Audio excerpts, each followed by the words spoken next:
now that we have a success team, it's like, talking to sales guys that have that same structure, it's like, well, how do you work with success post Mhm. implementation to make sure that they're enjoying their time? And if they can say, well, our success team will do this, this, and that, and I'll kind of plug in here, and you can see that they're dialed in, they usher them in, they care for them, and then they guarantee that success long term. And that just leads to everyone winning. Welcome to the Inside Scoop for Outside Sales, the show that dives deep with industry leaders to get you actionable insights to help field sales professionals like you grow and achieve more. Here's your host, Trey Gibson. Hey everybody, this is Trey Gibson, founder and CEO of Spotio, and you're listening to the Inside Scoop on Outside Sales. Today I'm here with David Wilson, who's the Senior Vice President of Revenue at Solo, which is a sales conversion platform for roofing and solar companies. Looking forward to talking to David because he's not only been out there pounding the pavement as a field seller, but now he's also in the software world and has risen up and helped create the sales org at Solo, which is super successful now. So he's got a lot to talk about in terms of sales, and I'm excited to jump in. So David, welcome to the podcast.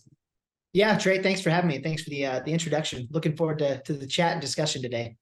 So just to kick it off, how did you get started in this wonderful world of sales? Yeah, definitely. And it is a wonderful world. You say that, and it truly is. It's always an adventure. I like to say it's like every day is different. Dealing with people is different. But my beginning, I started back in 2010, 2011 doing home installation sales. So actually attic installation. And that was up in Washington, like the Tri-City area. So after that, did some alarm sales. And that for me was not my bread and butter. I was not a big fan of the alarm sales. Why is that? I sold it actually in Fredericton, New Brunswick, up in Canada. Oh, wow. And it was maybe the safest place in the entire world. So that probably contributed to like not having the most success and the most fun, but it was still, you learn a lot from everything. So I did alarm sales for a little bit, and then I worked at Fidelity actually as a stockbroker. And after kind of a couple months there, I got moved up to what they call high net worth. And then after that, my friends and I started a political services company where we do ballot access, surveying. We've done several presidential campaigns, worked at about 20 states. So door to door, that's entirely door to door. Lots of really? there. Yeah. Yep. And that's a lot of fun. And then in kind of with the political cycles, it's boom and bust, right? And you're working, and then election ends and there's nothing to do. Yeah. That's actually when I got connected with Solo.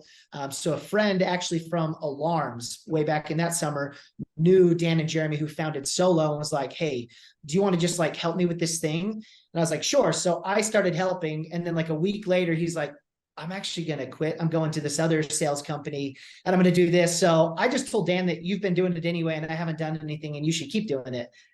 So I was like, okay, great. So I kept doing it. And I thought way back it was January of like 17, I thought, I'd do this for a little bit and find something else. And then here we are like 6.5 years later, still at Solo. So most of my sales experience has been right here. What's funny is, earlier you said the alarms like wasn't really your favorite, but it actually led you to where you're at now. So yeah, maybe it should be your favorite. New Brunswick isn't the best market, but alarms was great for you. Yeah, very, very true. And it always goes back to like, with sales, it's relationship building. It's like made a friend, and, a few years later it paid off. So it is definitely about those relationships. But yeah, maybe I should probably give more value to that point in time in my life. You're right. It led me here. Yeah, well, that's, speaking of the alarm in the New Brunswick, what comes to mind is like how important the market is, or your ideal customer profile, right? Like you can't sell something, or like in your case, you shouldn't, if they actually just have zero need for it. And so like you have to align with, I need to take my products and services to someone that actually has a pain or problem that I could solve, and like that, you just got the luck of the draw in New Brunswick. But it's just important for any sales is if you have the wrong prospect or market, nothing else matters. You can have the best pitch in the world, the best product in the world. After that, it doesn't even matter. So, that was just something I thought take away from that. The political services sounds interesting. So that's all door to door. And so y'all go out, and is like getting ballots signed? Like, I've had those people come by my house like, hey, will you sign a petition or something like that? Yeah. Very, very similar. And to your point earlier, I think that just to throw in a side note for kind of disqualifiers in the sales process and working with your ICP, your ideal customer profile, it's, there's to me, there's like a spectrum of sales guys, right? Is you have the guy that's going to try to sell you a mattress as you're leaving the mattress store, being like, well, here's why you need 3 of them. And you're like, no one needs 3 mattresses. Yeah. There's those types of sales guys, and then there's people that will disqualify and appropriately sell. And I feel as though that's very important. So that's why it wasn't the best fit for me. It's just, it wasn't a market. So the political services, it's a lot of door to door, and mostly, if I had to say, like 80% of the work that we typically do it's the door to door knocking. We buy the voter data, you put it in there, you knock on Trey's door and you say, hey, Trey, I'm in your area here. We've got this referendum where they're trying to put a new gas tax on to fund education. And you have to take like the whole bill with you and, just to present the whole bill. And then you basically just sign like first name, last name, address, and then like the date. And that's really it. But most of it is getting either like a specific candidate or a referendum or initiative on the ballot for people to vote on later that November. So it's pretty fun because the way we look at it is it's a sale, right? And you've got to go sell them kind of a political stance, or at least something to be on the ballot. And so the hard thing, right, is your pitch is really, this is just getting it on the ballot so you can decide later. And obviously some people are like, well, I don't agree with that initially, so I'm not going to give you a signature to get it on there. Like, I don't want it on there, which is fine. And we're not really, pushy about it at all, but the pitch is just explaining it thoroughly and what the bill is and understanding it and how it's going to be voted on. So that's mostly that. And there's rare times where we will do like, a Utah Jazz game, or we'll work outside of a grocery store. Oh yeah. Typically it's like that kind of petitioning isn't allowed. You have to do it kind of door to door. So what have you learned from that? That's a whole interesting kind of sell, like the political side of it. What have you learned having to recruit, hire, train the salespeople, I guess, that go out and do the political services? Yeah, I can tell you it's a crazy like whirlwind recruiting effort, right? And I think, a lot of companies that are working in solar alarms pest right now, like they understand like that recruitment effort is just ongoing. You can never stop. And you never reach a point where you're like, hey, we have enough people, like let's shut down recruiting. Like that's never a moment in anyone's mind. So one thing that Gather actually did super duper well that we're very good at is we all have pretty good social circles in Utah. And so the recruitment effort's actually pretty wild. But I think our biggest accomplishment there was, it's personal texting, it's following up, it's being a friend. It's also a good job opportunity, and that obviously helps, right? The better product or the opportunity that exists, the more it's going to be attractive to people. And sometimes, we like to dismiss that by saying you can talk yourself out of it or into these situations. Yeah, a good opportunity makes your talk track better. That's just a fact. But what we did is, so for instance, in Utah, this was probably, I know it was before COVID, so it was BC. BC and I've never heard that. Yeah. It's become my new like moniker for memory is like, well, was it after or before COVID? Because before is like 3 years ago, which is crazy. But we were doing 3 different referendums at a time. And there was one for medical marijuana to be allowed in the state. There was one for like an education tax. And then I can't remember the third one, but we recruited really hard, and we actually got about 950 people in 6 weeks. Wow. Signed up and going. And so we were just going gung-ho. We ended up getting about 600,000 signatures. And this is all in about like a 3 to 4 month span. Just crazy recruitment effort. So, and we had, solar companies and pest companies and everyone being like, how did you guys do this?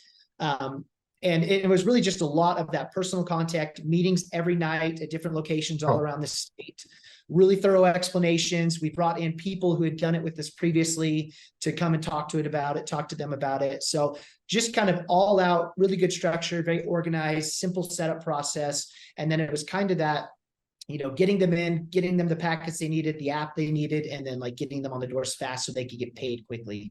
And that helped quickly. Boy, there's a lot of companies out there frothing at the mouth, trying to figure out how you got that many people to hit the streets. I mean, that's incredible. So how did you even did you place ads on like job boards, or like, how do you even get that many people interested?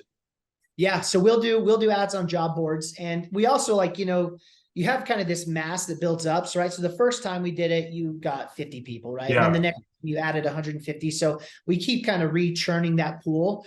And the one thing that I think has really helped us the most is that everyone has had such a good experience with it that they were willing to then bring in like 2 family or friends. Oh, nice. Do like a little kicker if they're willing to do that. So it's like they went out and did it. And I mean, the other crazy thing is like they're doing this during the winter, right? So it's like the ballot season starts January in Utah and ends in April. Oh, wow. So like you're doing this at the coldest, darkest, worst point of the year.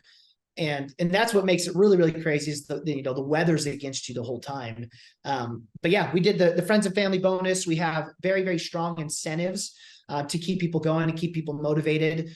Tons of texting and just like personal accountability, each day texting the people in your area to say, hey, are you going out? What are you doing? What's the goal for tonight?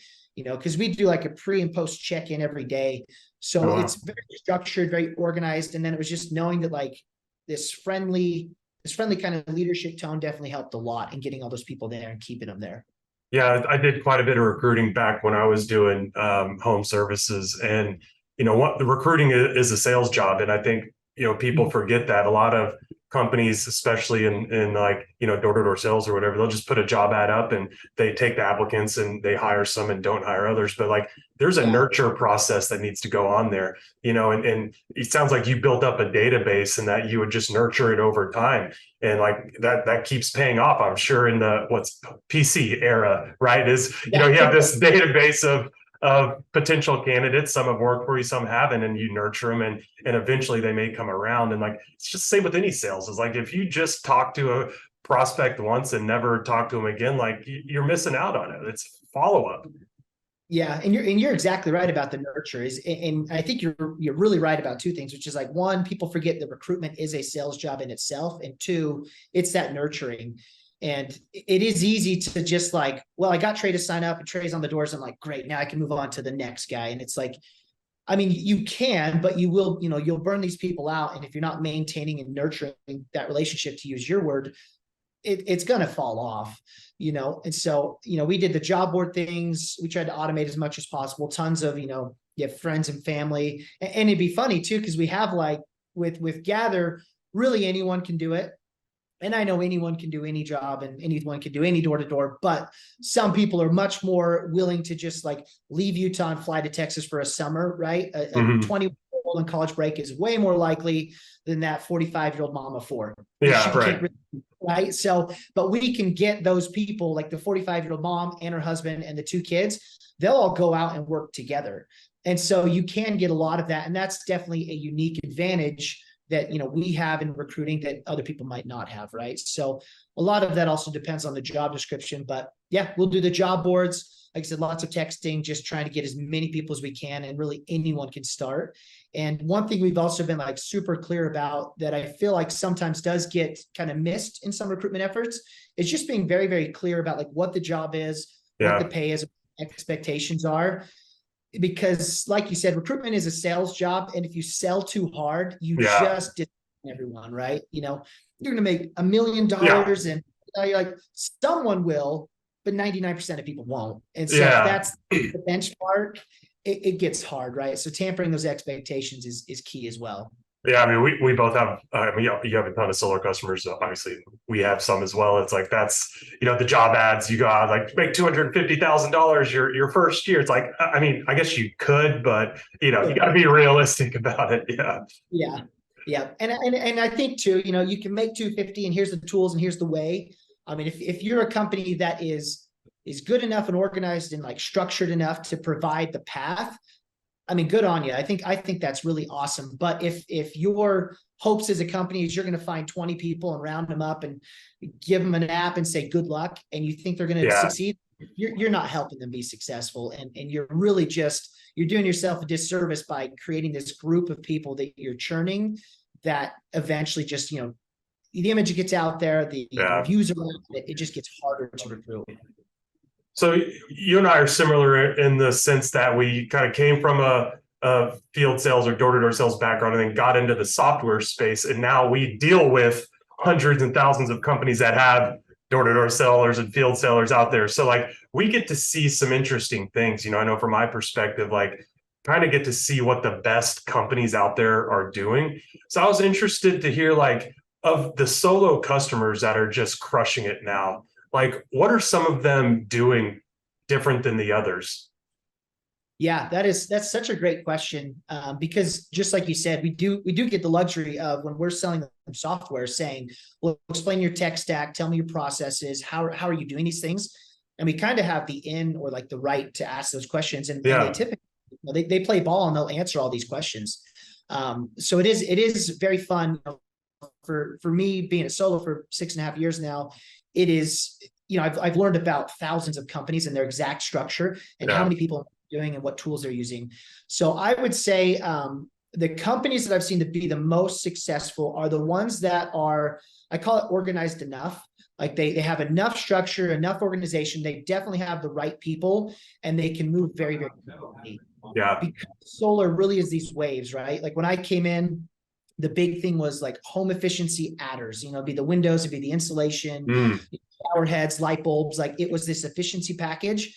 And it's really riding that wave throughout the time where that sales item is hot. And then the new thing comes along and you're doing that. And then the new thing, you're doing that.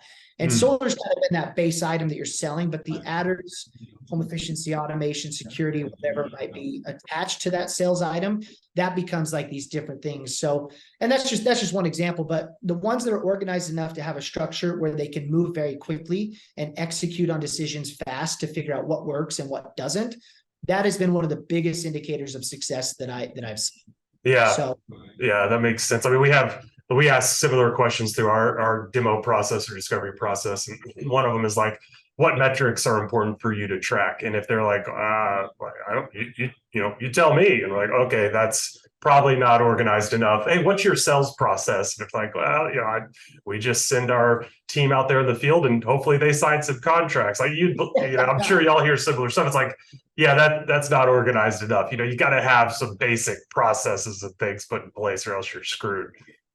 Oh yeah. And just like you said, there's so many people that they do just hope and pray, right?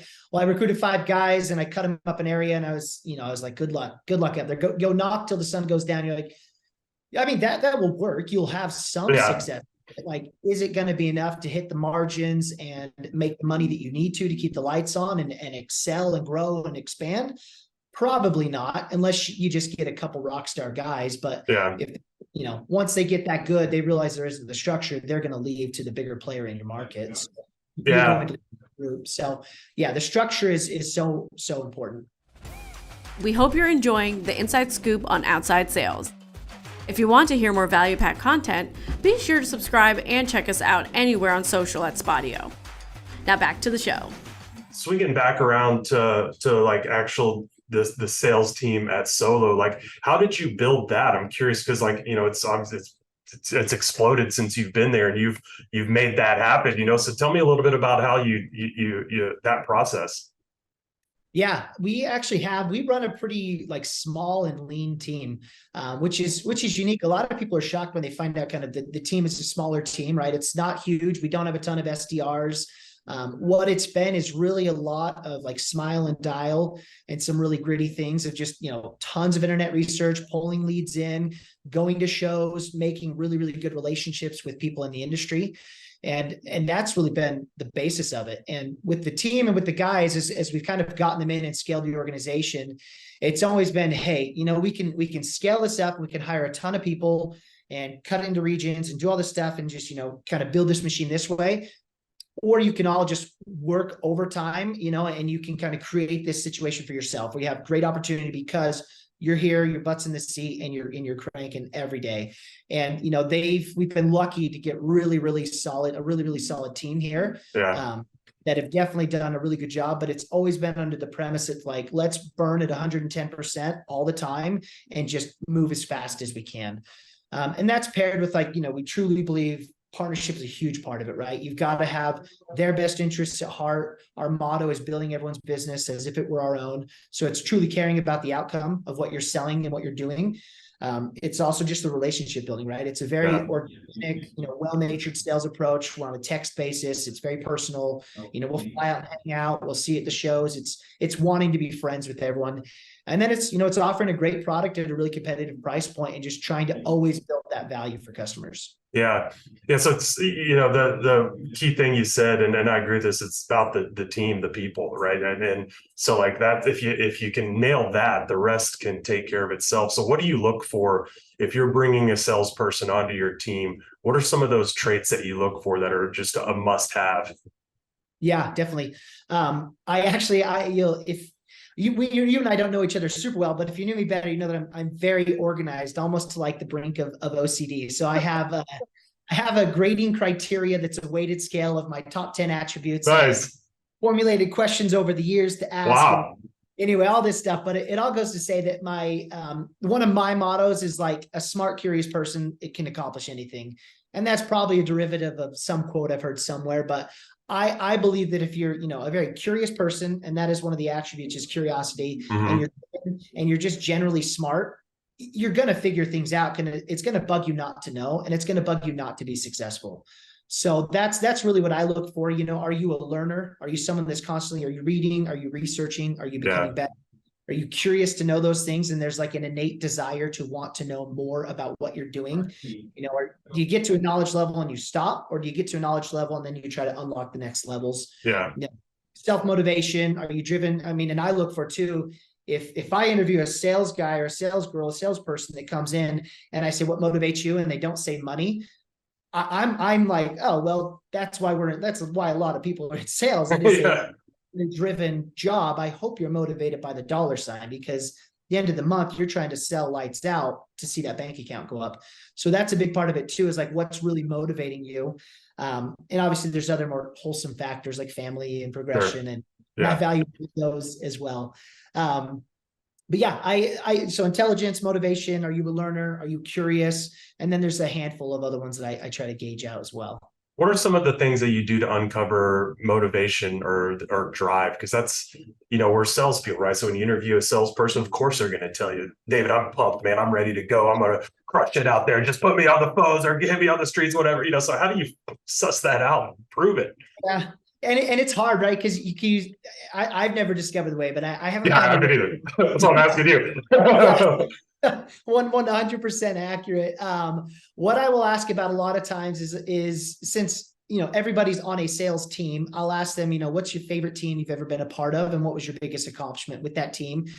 Tell me about did you play sports? Yes. Tell me about the teams you're on with sports. What did you do? How did you operate? What's the level of success you guys achieved? Yeah.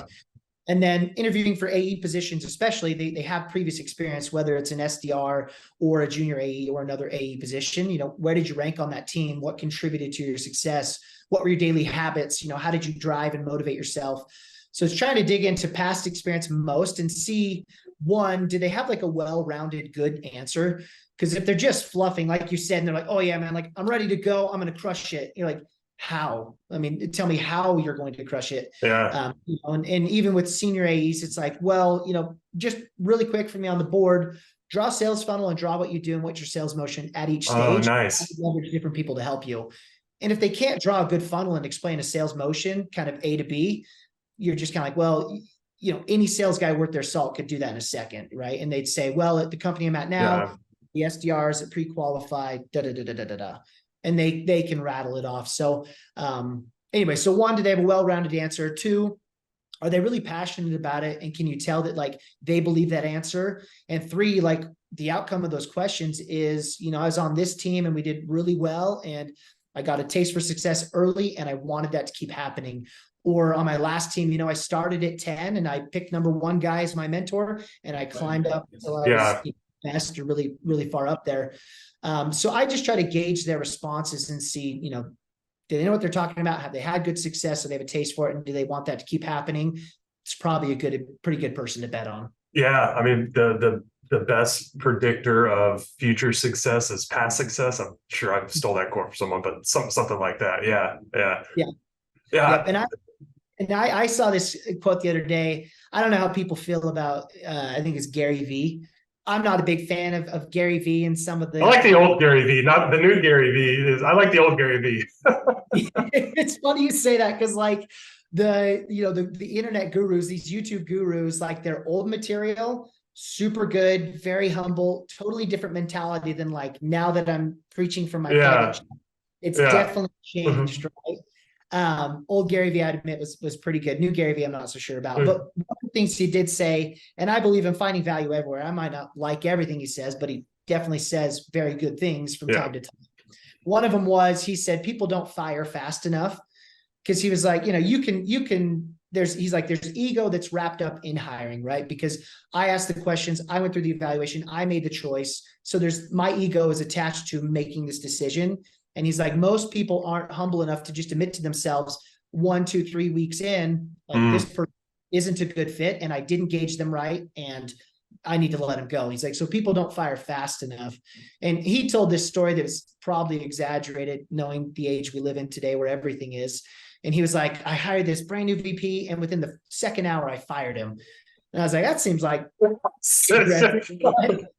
but he's probably exemplifying the story. And I was like, I guess, I mean, if you're 2 hours in and you're just like, this guy is not the guy I interviewed, or this is totally different. Yeah. Yes, you could. But I did think that was a really good quote for just saying, if you get someone in and you realize they might not be a good fit, it is better to fire fast and let them find their fit, and you find your fit, rather than to try to work it out for 6 months. Yeah, for sure.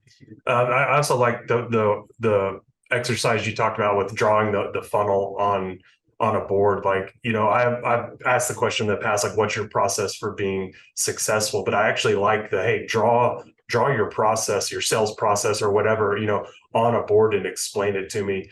That's really good, because you're right. Like, the top good salespeople, they have they're process driven. It's not I'm a gunslinger, right? Like, hey, I'm just good at talking, man. Put me in front of people and I'll close them. Like, they actually are very process driven. So I love that.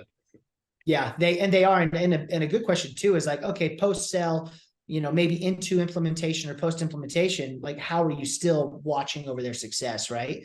Because when I was doing, and I do less sales now for Solo than I used to, as far as like, ground and pound, land and expand type stuff, but I still work with customers. It's like, even back when I was selling, like, I was so invested in their long-term success, because as we know, I'm sure with Spodio, like, you're a commissioned sales rep and you're not getting 100% the day they sign the contract. You've got to wait it out, and their success is your success.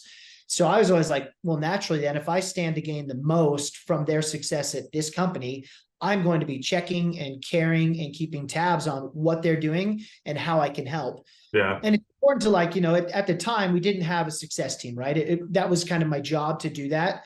And I probably benefit from just my situation required me to do that. And I was able to learn a lot from that, which, I truly appreciate. Now that we have a success team, it's like, talking to sales guys that have that same structure, it's like, well, how do you work with success post implementation to make sure that they're enjoying their time? And if they can say, well, our success team will do this, this, and that, and I'll kind of plug in here, and you can see that they're dialed in, that's also a really good indicator that not only did they just they don't kill it and throw it over the fence, they usher them in, they care for them, and then they guarantee that success long term. And that just leads to everyone winning. And so that's another really good thing that I interview around.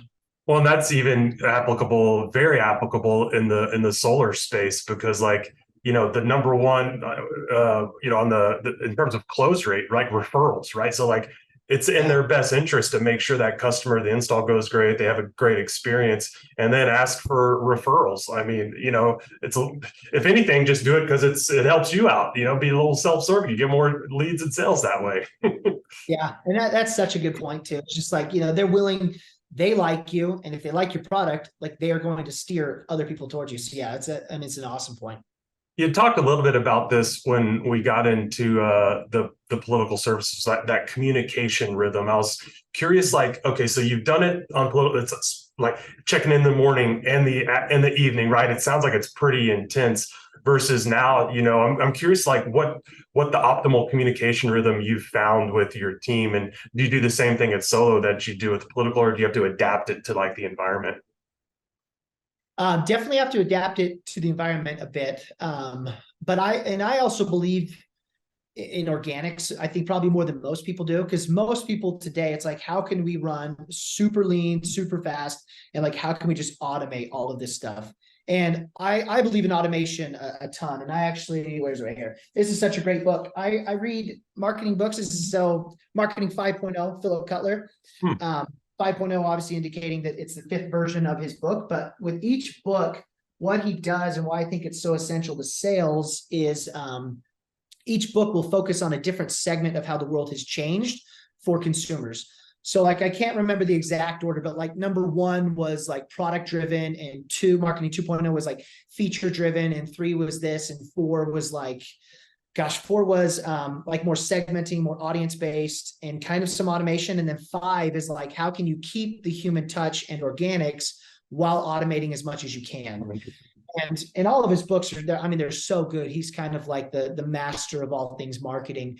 But I really love his message, and it's one that naturally I have as well, which is, while automation is super good and it exists and we should use it for the remedial stuff that people accept automation for. But when you're talking about communicating and nurturing, you can't automate nurture, in my mind, because everyone knows that that wasn't you. That was an automated bot. That it's not really coming from David. David really doesn't know that this is happening.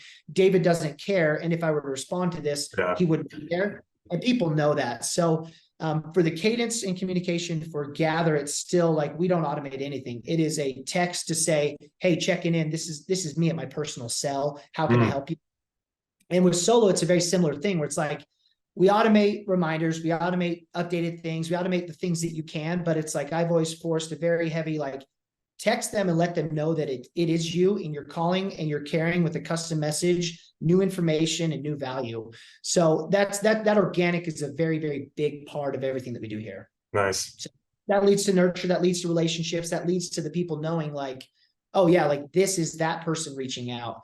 And I think that that's just huge. And I think that people, well, like I said, I appreciate the automation. I appreciate the automated touch. It's easier. And I think that's where people, in my mind, kind of fail, is they take that easy route over the kind of tedious route, but the tedious pays off, in my mind, 5, 6, 7x to 1. So yeah, that's good. Dolly, I just looked and we've been talking like 40 minutes almost. Goes by fast. We've covered a ton. Anything that we've left off, but we've gotten into so much. I guess the kind of the final question I would ask is like, what are some of the, you talked about being curious and learning, and, how important that is. And obviously, you're that way. You just showed us the marketing 5.0, and I think that's important too. What are some of the resources out there that you like to follow, or that you learn about sales from, that the listeners might find value with? Yeah, that's such a good question. It's a challenging one too, right? Because we all learn in our different ways. So obviously you asking me the question, my preferred way is still reading. And I kind of take a different approach, I think, than a lot of salespeople do. And the reason I say that is because, like, if my books for like sales and work are all right here. So I'm kind of looking over, for instance, like the Challenger Sale, right? Yeah. Super good book. This is one of those, like, if it's in the Hall of Fame of sales books, like the Challenger Sale is there. I got the follow-up one right here. On my desk. So yeah. That's hilarious. Yeah, there you go. Amazing books, right? But if you'll notice, like, it is a sales book, but it's really not. It's really behavioral psychology and buying decisions wrapped into sales. Yeah. And so my degree when I studied at university was international economics, and I actually wanted to be a psych major. I've always just found psychology like the most interesting thing, but I didn't want to do psychology because you have to do your master's before you can do anything. And when I thought of me, I was like, I don't want to be a shrink, and I definitely don't want to be a psychiatrist. Rather do something else. So for me, when I went to my first econ class, I was like, oh, this is it. I mean, this is the psychology behind buying decisions and economics and the, finance, all these things. So anyway, behavioral psychology has always been my favorite thing. So a lot of what I read is behavioral psychology because it teaches you really how the consumers think. And it's funny because you read this book, for me as a salesperson trying to unlock buyers, but you're also a buyer yourself. And you also realize things as a buyer where you're like, oh yeah, like that gets me every time. Like that tricks me into buying every time. And it's funny because even reading into these, you see marketing campaigns or psychological things like a loss aversion campaign, right? You see that as a buyer, and it gets you. And psychologically, like, I know exactly what you're doing, but I'm still going to buy this thing because So that, I guess, all goes to say is that I read a lot of like the sales books, and reading is really my number one thing that I do is reading the sales books, the behavioral psychology. For instance, another really good one that I would recommend to everyone is it's an author named Jonah Berger. Oh, but interesting. he writes a lot of books. And we're actually doing this one for our book club right now, but The Catalyst, How to Change Anyone's Mind. And it really just talks to you about how to communicate with people and how to like help them understand what you're saying. It's really how to change their mind, how to kind of win that conversation. And this wouldn't be like on a sales list, but it is sales. Yeah. Yeah. So I think reading is always the best. I think watching the game film is always the best as well, right? We use, conversational intelligence where we can go back to keywords, questions, all that stuff. And that's where you really, really get better. So the combination of the reading and the reviewing are what I think are the best things you can do. It's awesome, David. It's been an absolute pleasure to talk with you today. If the listeners want to connect with you, what's the best place to do that? Yeah, I would say probably LinkedIn or email. I'm just david@gosolo.io. Super easy. So yeah, feel free to drop me a line or connect on LinkedIn. Always love chatting about this stuff, and I appreciate your time and having me on, Trey. Absolutely, David. It was a pleasure. Thanks so much. We'll talk to you later. Yeah, thank you. We'll see ya. Bye. You've just listened to the Inside Scoop on Outside Sales Podcast with your host, Trey Gibson. Please feel free to leave us a review and subscribe to our channel so you can catch our next episode. Thank you for listening.